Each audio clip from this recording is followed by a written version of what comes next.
দর্শক স্বাগত জানাচ্ছি নয়া বিরাম লাকাতুরার সিলেট আন্তর্জাতিক ক্রিকেট স্টেডিয়াম থেকে। সাথে আছে আমি রাফি আমিন। যেমনটা জানেন যে তৃতীয় ম্যাচে বাংলাদেশ টস হেরে ব্যাট করতে নামছে এবং ব্যাট করছে।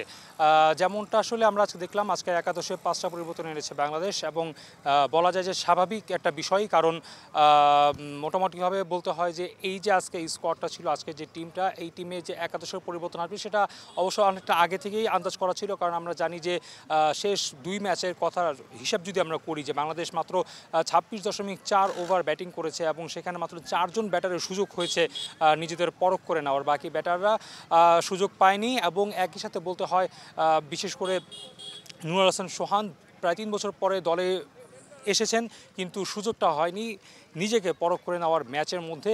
একই সাথে বলতে হয় শেষ কয়েকটা দিন, এই ম্যাচের যে প্রথম 2 দিন ছিল এবং সেই প্রথম 2 ম্যাচ এবং প্রথম 2 ম্যাচের পরে বাকি যে দিনগুলো রয়েছে শুধুমাত্র নিজেকে ঝালিয়ে নিয়েছেন অনুশীলনে এবং নেটে আসলে নিজেকে আসলে ঝালিয়ে নিয়েছেন। একই সাথে বলতে হয় জাকের আলী অনেক তিনি আসলে ম্যাচে সুযোগ পেলেও কিন্তু ব্যাটিং করার সুযোগ পাননি।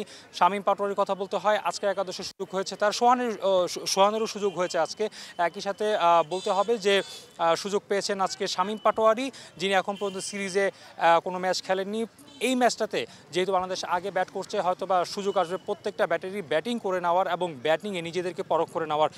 বারবার আসলে যে বিষয়টি নিয়ে আলোচনা হচ্ছিল যে বাংলাদেশের এই যে অবস্থাটা, অর্থাৎ এই যে এশিয়া কাপের প্রস্তুতির জন্য তাদের যে আসলে খেলতে নামা এবং নেদারল্যান্ডসকে আসলে নিয়ে আসার প্রস্তুতি করার জন্য, সেই প্রস্তুতিটা আসলে বাংলাদেশ কতটুকু সারতে পেরেছে সেটা নিয়ে আসলে প্রশ্নবিদ্ধ হচ্ছিল বারবার। তার একটা কারণ কিন্তু অবশ্যই বলতে হবে যে প্রথম 2 ম্যাচ বাংলাদেশের ব্যাটারদের যে আসলে সময় পাওয়াটা সেটা কিন্তু আসলে হয়ে ওঠেনি এবং এটাই কিন্তু সবচেয়ে বড় ব্যাপার বাংলাদেশের প্রস্তুতি নিয়ে প্রশ্ন ওঠার। কারণ আপনি যখন আসলে আবুধাবিতে খেলবেন, আপনি যখন সংযুক্ত আরব আমিরাতে খেলবেন এবং সেই কন্ডিশনে যখন আপনাকে আসলে মানিয়ে নিতে হবে, সেই কন্ডিশনে আপনাকে বড় বড় রান করতে হবে এবং সেই বড় রানের কথাটাই কিন্তু আসলে বারবার আসছিল। এবং লিটন কুমার দাসকে কিন্তু সিরিজ শুরুর আগে এটাই জিজ্ঞাসা করা হচ্ছিল যে বাংলাদেশ 200 থেকে 250 রান আসলে করতে পারবে কিনা। তখন লিটন কিন্তু বলেছিলেন যে এইটা আসলে একটা অভ্যাসের ব্যাপার, সেই অভ্যাসটা আসলে যদি আমাদের করতে হবে এবং সেই অভ্যাসটা করার মাধ্যমে কিন্তু আসলে তিনি বলেছেন যে হয়তো বা এই সিরিজে আমরা এরকম কিছু ট্রাই করব। তবে আমরা সিরিজে দেখেছি একদম ভিন্নতার আসলে কীরকম। টস জেতার পরে বাংলাদেশ ডিউ ফ্যাক্টরের যে আসলে আমরা দেখি যে সিলেটের ওয়েদারটা আসলে বরাবরই একদম বেরসিক, যে কোনো মুহূর্তেই তার রূপ বদলায়।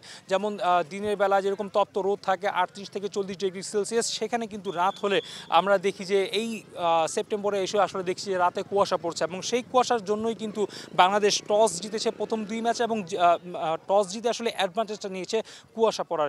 এবং এই যে বিষয়টা, এই বিষয়টাই আসলে কিন্তু সবথেকে বেশি প্রশ্নতে ফেলছে। কারণ আপনি যখন বড় রান চেস করার স্বপ্ন দেখছেন, আপনি যখন বড় রান চেস করার জন্য নিজেকে প্রস্তুত করার চেষ্টা করছেন, তখন কিন্তু অবশ্যই উচিত ছিল বাংলাদেশের, যেহেতু এশিয়া কাপের আগে এটাই একটা শেষ সিরিজ ছিল, এখানে আসলে নিজেদেরকে ঝালিয়ে নেওয়া, আগে টস জিতে ব্যাটিং করা। তবে প্রশ্ন আসছে বারবার যে বাংলাদেশ শুধুমাত্র সিরিজ জয় কি আসলে মনোযোগী ছিল কিনা। হয়তো বা বাংলাদেশ চিন্তা করেছে যে এই বড় একটা টুর্নামেন্ট খেলতে যাওয়ার আগে আসলে যদি কোনো একটা হার হয়, অর্থাৎ নেদারল্যান্ডসের কাছে যদি আসলে একটা পরাজিত হয়, সেক্ষেত্রে হয়তো বা আত্মবিশ্বাসের একটা ঘাটতি থাকতে পারে এবং হয়তো বা সেই আত্মবিশ্বাসের ঘাটতিটা যদি না আসে, এজন্যই মূলত বাংলাদেশ ম্যাচ জেতার দিকে বেশি ফোকাস করেছে। এবং আজকের আসলে যেটা আসলে কথা উঠছিল বারবার, তানজিদ তামিমকেও প্রশ্ন করা হয়েছিল যে কেন আসলে বাংলাদেশে এমন সিদ্ধান্ত, তখন কিন্তু তিনি বেশ স্বাভাবিকভাবেই কিন্তু তিনি দায়টা আসলে দিয়ে গেছেন অধিনায়ক এবং কোচদের। তিনি বলেছেন আসলে তারাই আসলে ভালো বলতে পারবেন যে এমন সিদ্ধান্ত আসলে কেন নেওয়া হয়েছে। যাই হোক, আজকে তানজিদ তামিম খেলছেন না, পাশাপাশি খেলছেন না ইমন। অর্থাৎ আমরা যে আসলে শেষ 3 ম্যাচে বাংলাদেশের যে 4 জন ব্যাটিং করেছেন তাদের মধ্যে কিন্তু তানজিদ তামিম এবং পারভেজ হোসেন ইমনই ছিল। অর্থাৎ এই ম্যাচে আসলে তাদেরকে আসলে পরখ করে নেওয়ার আর তেমন কোনো জায়গা নেই বা সুযোগ নেই এবং সেটাই কিন্তু আজকে বাংলাদেশ ক্রিকেট করেছে।